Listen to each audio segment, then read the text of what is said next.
Okay, तो great northern plain के बारे में आज हम पढ़ेंगे, ठीक है। इससे पहले जो लेक्चर हुआ उसमें आप लोगों ने जो हिमालयाज़ का पोर्शन था वो आपने जाना। पूरे इंडिया को हमने 6 फिजियोग्राफिक डिवीजन में बांटा है। इससे पहले जो क्लासेस हुई उसमें मैंने ये बताया कि इंडिया को कितने भौतिक विभागों में बांटा गया है, 6। एक सबसे पहले हिमालयाज़, ठीक है, ग्रेट हिमालयाज़, ठीक है।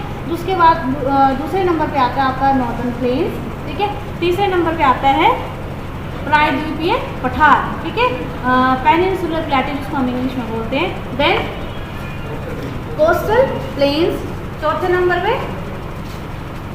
सॉरी 5वें नंबर पे हमारे जो आइलैंड वाली पार्ट है, ठीक है। तो 5 जो एरियाज हैं हमारे, 5 फिजियोग्राफिक डिवीजन है वो इंडिया के अंदर पाए जाते हैं, ठीक है जी। तो सेकंड नंबर का जो फिजियोग्राफिक डिवीजन है वो है नॉर्दर्न प्लेन। तो इसके बारे में आज हम पढ़ेंगे नॉर्दर्न प्लेन्स के बारे में। So this plain extends from west to east. आप यहाँ पे देख सकते हैं वेस्ट टू ईस्ट तक ये फैला हुआ है। जो ये ऑरेंज कलर की शेड है ये पूरा का पूरा प्लेन हिस्सा है, मैदानी क्षेत्र है, ठीक है। Between Himalayas in the north and great Indian प्लेटू in the south, ठीक है। उत्तर से ये हिमालय से घिरा हुआ है और दक्षिण की साइड से ये प्लेट्यू जो हमारे भारतवर्ष का प्रायद्वीपीय पठार है उससे घिरा हुआ है, ठीक है। The plain extends from the arid and semi arid areas of Rajasthan in the west. पश्चिम में कौन सा क्षेत्र है, यहाँ पे शुष्क और अर्ध शुष्क क्षेत्र है, राजस्थान, पंजाब, हरियाणा वाला, और यहाँ से लेकर ब्रह्मपुत्र वैली तक ईस्ट में ये पूरा फैला हुआ है, ठीक है। These plains have varied elevation and low relief। सारे प्लेन के ऊपर एक जैसा एलिवेशन नहीं है, अलग अलग एलिवेशन है। मतलब इस प्लेन की जो ऊंचाई है कहीं पे ज़्यादा है, कहीं पे कम है, और लो रिलीफ है। रिलीफ की इतनी ज़्यादा हाइट नहीं है। जो भी उच्च वच आप यहाँ पे देखोगे उनकी ज़्यादा हाइट जो यहाँ पे नहीं है, ठीक है। एरिया अगर हम देखें इसका पूरा तो 7 square kilometre of it is very fertile, ठीक है, बहुत उपजाऊ है। Made up of the soil brought down and deposited by the river flowing from the Himalayas। यहाँ पे जो रिवर्स आती हैं वो हिमालय से रिवर्स आती हैं और अपने साथ कंकड़ पत्थर मिट्टी और बहुत उपजाऊ मटेरियल अपने साथ लेके आती हैं और इन मैदानी क्षेत्रों में बिछा देती हैं, जिसकी वजह से ये मैदानी क्षेत्र जो है वो बहुत ही ज़्यादा उपजाऊ है। Average height of this plain is 200 metres above the mean sea level. वैसे तो हाइट यहाँ पे बहुत ज़्यादा वेरिएशन देखने को मिलती है, लेकिन अगर हम औसत तौर पे इस पूरे प्लेन की हाइट को देखें तो वो है 200 मीटर, ठीक है। Due to very gentle slope towards the sea. Gentle slope को होता है मंद ढाल, ठीक है। तीव्र ढाल ये होती है मंद ढाल इस तरीके से जिसमें पानी का बहाव जो होगा वो कम होगा। तो मंद ढाल होने के कारण हिमालय से जो रिवर प्लेन में आते हैं, ठीक है, तो उनका जो स्पीड है वो बहुत ही स्लो हो जाता है, स्लगिशली वो मूव करती हैं सी की तरफ, ठीक है। इस पूरे प्लेन का जो हिस्सा है वो कहीं पे बहुत उपजाऊ, कहीं पे मीडियम लेवल का, बहुत कम उपजाऊ कहीं पे आपको मिलेगा। तो पूरे क्षेत्र को हमने 4 भागों में बांटा है, या 4 मैदानी क्षेत्रों में बांटा है। अगर हम एग्रीकल्चर के पॉइंट ऑफ व्यू से देखें, अगर हम खेती बाड़ी के पॉइंट ऑफ व्यू से देखें तो, है ना, तो कौन कौन से क्षेत्र हैं? सबसे पहले है खादर, देन भाबर, तराई और भांगर, ठीक है। तो खादर वाला जो हिस्सा है that is comparatively lower area, ठीक है, is called the khadar. This area is flooded by streams almost every year, ठीक है। ये नदी के किनारे वाला एरिया है जहाँ पे रिवर हर बार जो है वो अपना फ्रेश पानी जो इसके ऊपर जो है वो छोड़ती है, फ्लड वाला, जिसकी वजह से यहाँ की जो उपजाऊ शक्ति है वो अभी भी बनी हुई है, हमेशा पूरा साल जो है वो बनी रहती है, उपजाऊ शक्ति पूरा साल बनी रहती है। देन दूसरा टाइप का एरिया यहाँ पे पाया जाता है वो है भाबर, ठीक है। It is the region south of the lower Himalaya, ठीक है। हमने हिमालय के विभिन्न पार्ट्स किए थे, तो जो सबसे नीचे वाला हिमालय की रेंज है उसको हम लोअर हिमालय बोलते हैं। तो लोअर हिमालय के साथ जो है इसकी सीमा लगती है शिवालिक रेंज के साथ। It is the alluvial apron of sediments washed down from the Shivalik along the northern edge of Indo-Gangetic plane.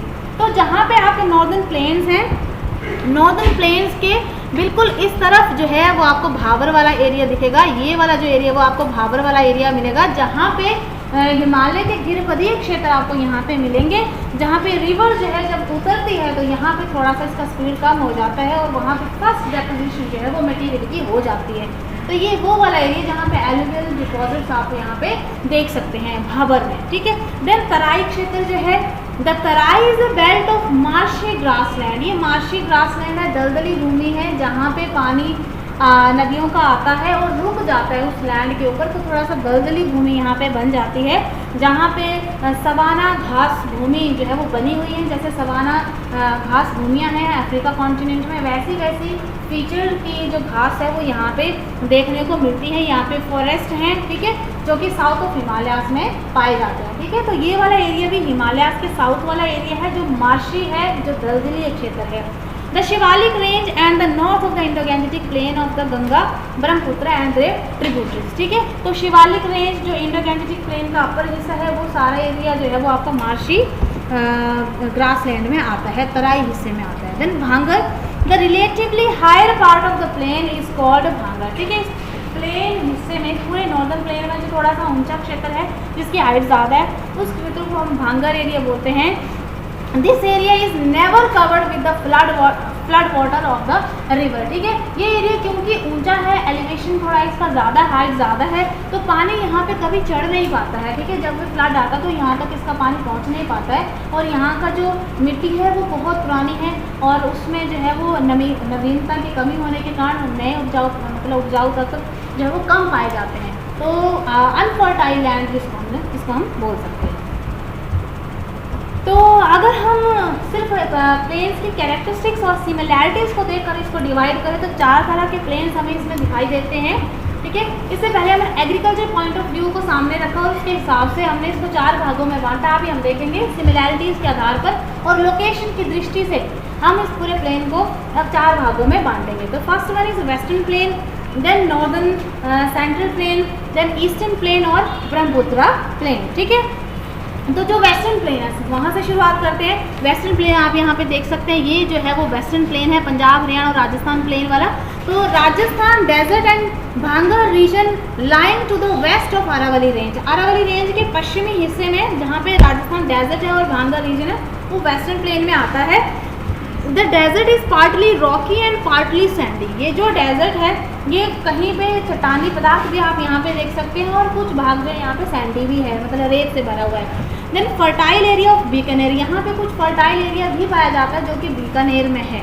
Then river Luni flows through this Bhangar region, इस एरिया में एक नदी बहती है जिसका नाम है लूनी रिवर, है ना। Famous salt water lake of sambar, आपने सबने सुना होगा, जीके के क्वेश्चन में आता है। Famous salt water lake of Sambhar is situated in this part of the region, ठीक है। देन नेक्स्ट इज जो दूसरी कैटेगरी है प्लेन की वो है नॉर्दर्न सेंट्रल प्लेन, ठीक है। This plain extends over Punjab Haryana and Uttar Pradesh, इस प्लेन हिस्से में पंजाब हरियाणा उत्तर प्रदेश तीनों आ जाएंगे। Plain extending into Punjab and Haryana has been formed by the alluvium brought by the river Sutlej, Beas and Ravi. यहाँ पे एलुवियल सॉइल पाई जाती है जो किसके द्वारा यहाँ पे बनाई गई है, वो है सतलुज, ब्यास और रावी रिवर के द्वारा लाए गए सेडिमेंट्स के डिपोजिशन के कारण यहाँ पे एलुवियल सॉइल जो है वो पाई जाती है। Plain lying in Uttar Pradesh is made up of the deposit laid down by the river like Ganga, Yamuna, Ramganga, Gomti, Ghaghara और गंडक, ठीक है। उत्तर प्रदेश की जो वाला जो हिस्सा है, मैदानी हिस्सा है, वहाँ पे भी एलुवियल सॉइल है, लेकिन उसको लाने का काम जो है वो गंगा और इसकी जो ट्रिब्यूटरीज हैं वो करती हैं, यमुना, रामगंगा, गोमती, घाघरा और ये Gandak river. Then highly fertile and has been the cradle of Indian civilisation and culture, ये जो नॉर्दर्न सेंट्रल प्लेन है ये सबसे ज़्यादा, इन चारों में सबसे ज़्यादा उपजाऊ मैदानी क्षेत्र है और इसको एक तरह से अन्न का भंडार भी कहा जाता है। तो this is the main hub जहाँ पे एग्रीकल्चर प्रोडक्शन सबसे ज़्यादा निकलता है, ठीक है। देन ईस्टर्न प्लेन की अगर हम बात करें तो this part of the great plain covers the middle and lower Ganga valley lying in the states of Bihar and West Bengal. तो बिहार और वेस्ट बंगाल स्टेट्स जो हैं इनके अंतर्गत आने वाला जो क्षेत्र है वो ईस्टर्न प्लेन में आता है। ईस्टर्न हिस्से में आप यहाँ पे देख सकते हैं, this is the eastern plane जो जिसमें बिहार, वेस्ट बंगाल और आपका क्या कहते हैं इसको, बिहार और वेस्ट बंगाल जो इसमें कवर होता है। Ganga flows through the middle of this plain in Bihar, Bihar के लगभग बीचों बीच जो है वो गंगा रिवर जो है वो फ्लो करती है। Ghaghara, Kosi and Gandak join Ganga from the south while Son joins from the south, ठीक है। तो इस तरीके से जो घाघरा, कोसी और गंडक रिवर है वो गंगा को नॉर्थ से ज्वाइन करती है, बल्कि जो सोन रिवर है वो साउथ से गंगा रिवर को जोड़ती है। Means these rivers are the tributary of Ganga river, ठीक है। On entering the west Bengal the plain widens, जैसे ही ये रिवर जो है वेस्ट बंगाल में पहुंचती है तो वो एरिया काफ़ी बड़ा हो जाता है। Plain widens further extending from the foot hill of the Himalayas up to the bay of Bengal, Bengal की खाड़ी तक इसका विस्तार जो है वो बढ़ता ही जाता है इस प्लेन का। ब्रह्मपुत्र प्लेन जो है सबसे लास्ट, ठीक है। North eastern part of the great Indian plain extends into Assam, ठीक है। This plain has been formed by the deposition of alluvial brought down by the river Brahmaputra and its tributaries. तो ये ब्रह्मपुत्र प्लेन जो है ये भी बहुत उपजाऊ है, क्योंकि यहाँ पे जलोढ़ मिट्टी लाने का जो कार्य है वो ब्रह्मपुत्र रिवर के द्वारा जो है वो किया जाता है। साथ ही साथ ब्रह्मपुत्र रिवर की जो ट्रिब्यूटरीज हैं उसके द्वारा किया जाता है। That's why it is fertile.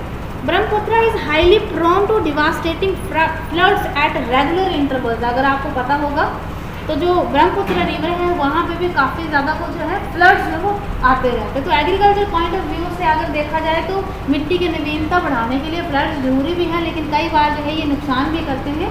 तो अगर हम सिर्फ मिट्टी की नवीनता की बात करें तो ये प्लस पॉइंट जो है इसका बन जाता है। Then after the floods the river generally changes in its course. This process has led to the formation of various islands in the river, ठीक है।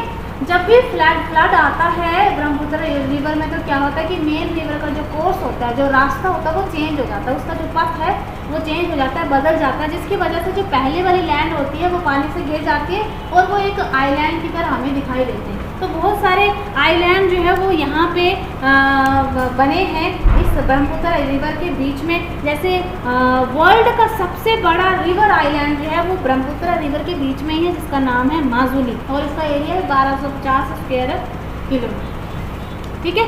तो इस तरीके से ये आपके प्लेन्स